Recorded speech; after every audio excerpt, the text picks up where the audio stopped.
Bonjour tout le monde et bienvenue au Plexcom. Aujourd'hui, on va parler du programme APH de la SCHL, principalement sur le volet abordabilité. Pour parler de ce sujet-là, j'ai invité mon collègue Jean-Luc Dion, courtier hypothécaire chez Multiprêt Commercial. Bonjour Jean-Luc. Bonjour Peter.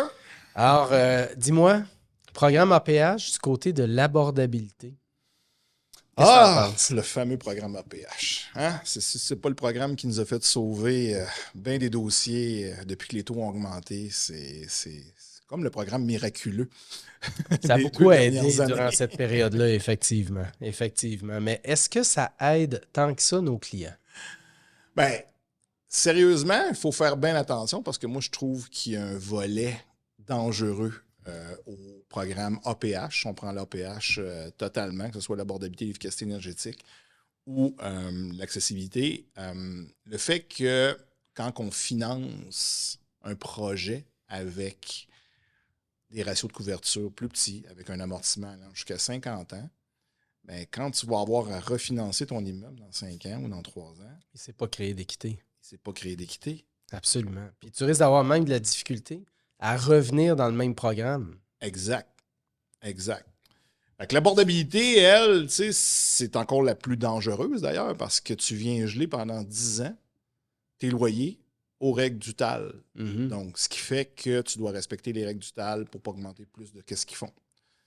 Dans un contexte de pénurie de logements, dans un contexte où est-ce que l'offre et la demande sont complètement débalancées, j'ai comme l'impression qu'un investisseur peut se tirer énormément dans le pied par rapport Effectivement. à ça. Parlons de l'abordabilité pour les immeubles usagés. On sait qu'on doit soit sélectionner 40 de nos appartements pour 50 points, 60 pour 70 points ou 80 pour 100 points. On les sélectionne comment, ces appartements-là? Bien, au début du programme, on n'avait pas vraiment de choix à faire pour le faire. Donc, on pouvait prendre pas mal les appartements qu'on désirait. Souvent, les gens y allaient avec les loyers qui étaient le plus proches de la limite permise. Là. Mettons comme à Montréal, c'est 1090 par mois.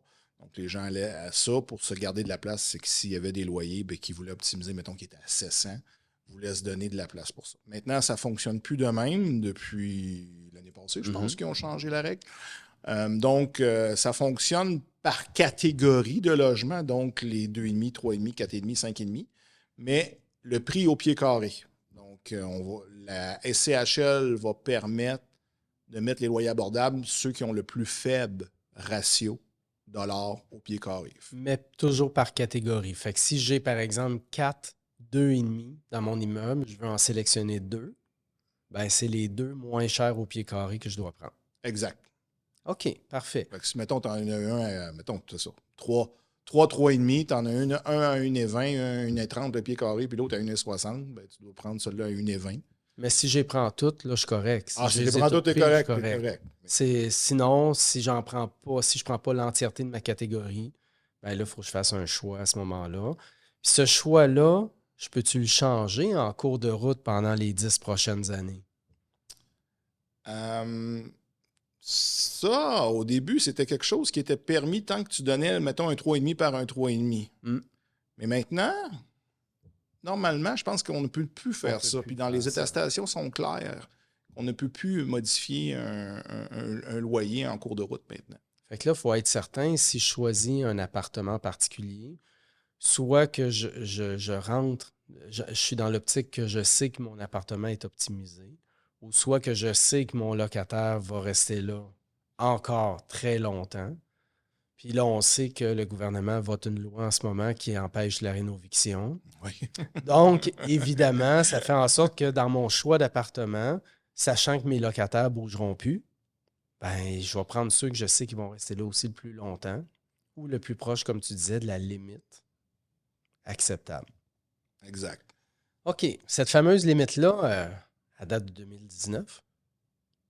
Oui, tu parles de la liste. La La liste, fameuse liste qu'ils nous ont envoyée, qui, la dans le fond, liste qui est 30 du loyer moyen, du revenu du moyen revenu médian des des ménages. locataires. Ouais, Des ménages de locataires. Pas des ouais. ménages partout, parce que ce revenu-là est plus élevé, mais effectivement, elle date de 2019. Je sais, on n'est pas à jour. Ouais. Donc, le programme est sorti en mars 2022. Et on utilisait déjà la liste de 2019, effectivement. Effectivement. Mais là, la SCHL nous dit qu'ils attendent une liste cette année. Peter! Mais tu sais, ça fait 1 an et demi qu'on nous dit qu'on attend une liste, mais je pense là que c'est vraiment attendu. Puis je pense que Statistique Canada attend que les déclarations d'impôts de 2023 soient terminées parce que les locataires déclarent leurs revenus, leur coût locatif là-dessus. Et ainsi, on va être capable d'émettre une liste qui, j'espère, va sortir avant la fin de l'année 2024. On l'espère. On l'espère. On l'espère. Mais il n'y a rien de moins sûr. Mais c'est ça. Mais ça, je ne peux plus rien annoncer par rapport à SHL. On le sait, tu sais comme moi. On l'apprend quand on reçoit le courriel dans notre boîte courriel et que le fait est fait. Mais on ne demande plus. On se fait dire ça s'en vient, mais on ne l'a pas. Et là, quand j'ai 50 points, je sais que je peux avoir 40 ans d'amortissement, 70 points, 45 ans, 100 points, je peux aller jusqu'à 50 ans.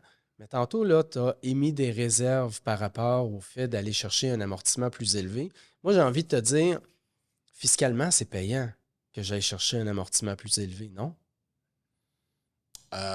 Oui, tu payes plus d'intérêt, effectivement, au niveau de ton ratio dépenses, tout à fait. Absolument. Fiscalement, oui, c'est sûr. Sauf que, comme tu disais, ça va nous nuire peut-être à long terme sur l'équité qu'on va créer, parce que là, on ne peut plus augmenter nos revenus à la vitesse qu'on voudrait. On doit suivre le TAL pour les logements qu'on a réservés. Donc, c'est sûr qu'il y a un enjeu là. Puis, admettons, dans 5 ans, je veux refinancer mon immeuble. Puis, je veux revenir aux 50 ans d'amortissement. C'est ça qui ne marche pas. Je vais déjà avoir sélectionné 80% de mes appartements initialement. Et voilà. Je ne peux plus revenir là. Je peux-tu revenir en efficacité énergétique? Là, tu pourrais faire un projet d'efficacité énergétique. Voilà. Donc là, je pourrais faire ça. Autre question, j'ai envie de te demander. Quand on dit qu'on doit suivre le TAL, si mon locataire quitte, peux-tu augmenter plus vite? Non. Tu dois suivre la même règle. Et Mais autrement dit, c'est toutes les règles du TAL qui suivent. Si tu as fait des rénovations... C'est ça, j'allais dire. Si je mets 25 000 dans l'appartement, mais je vais encore suivre ma grille du TAL. Oui. Fait que si ma grille me dit que je peux augmenter de 5 % je vais le faire.